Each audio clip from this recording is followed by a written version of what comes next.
ne voyait pas de cuisine en train, il y avait cependant une exquise odeur de civet ou de daube, en tout cas de sauce au vin en train de mijoter. Angelo était très impressionné par cette odeur. Il se disait « cela suffit, tout est changé ». Il imaginait fort bien qu'avec un peu de daube arrivant à point, on pouvait dans la réalité domestiquer tous les héros et héroïnes de l'Arioste. Et, ajoutait-il bêtement, c'est dans la réalité qu'on est la plupart du temps. Il était aussi humilié d'être plié nu dans une couverture, à croupeton près du feu, et qu'il fallait ça s'il voulait vivre. Or, il y avait la liberté et cette jeune femme à conduire à Gap. Il parla du choléra. « Ah, c'est comique, dit le gros homme à la redingote. Nous avons une épidémie de peur. Actuellement, si j'appelle choléra un brassard jaune et si je le fais porter à 1000 personnes, les 1000 crèvent en 15 jours. »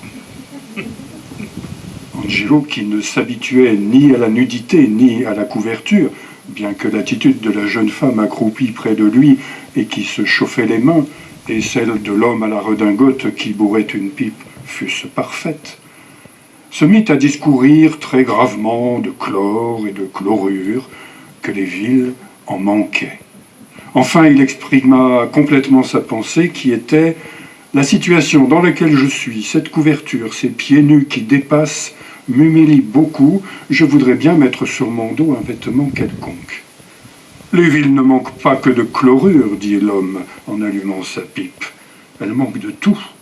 En tout cas, de tout ce qu'il faut pour résister à une mouche, surtout quand cette mouche n'existe pas, comme c'est le cas.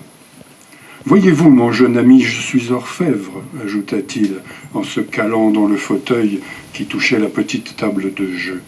J'ai exercé la médecine pendant plus de 40 ans. Je sais fort bien que le choléra n'est pas tout à fait le produit de l'imagination pure. Mais s'il prend si facilement de l'extension, s'il a, comme nous disons, cette violence épidémique, c'est qu'avec la présence continue de la mort, il exaspère dans tout le monde le fameux égoïsme congénital. On meurt littéralement d'égoïsme.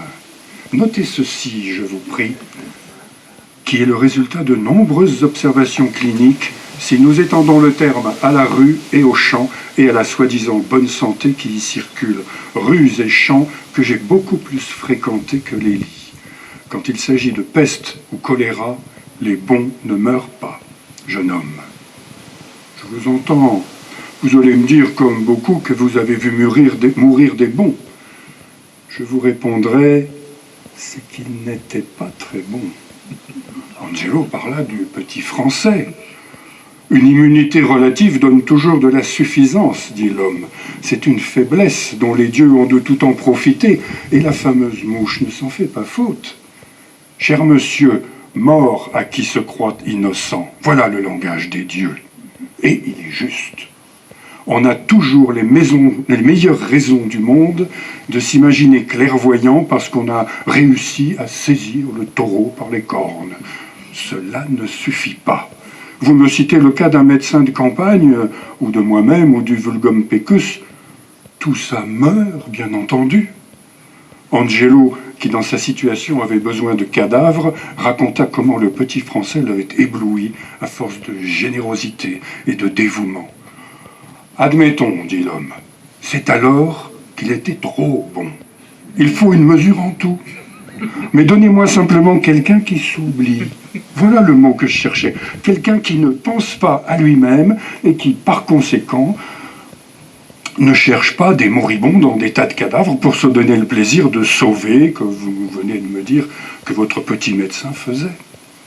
Donnez-moi quelqu'un qui oublie son foie, sa rate et son gésier. Celui-là ne meurt pas. De choléra, tout au moins. De vieillesse, sans doute, mais de choléra, non.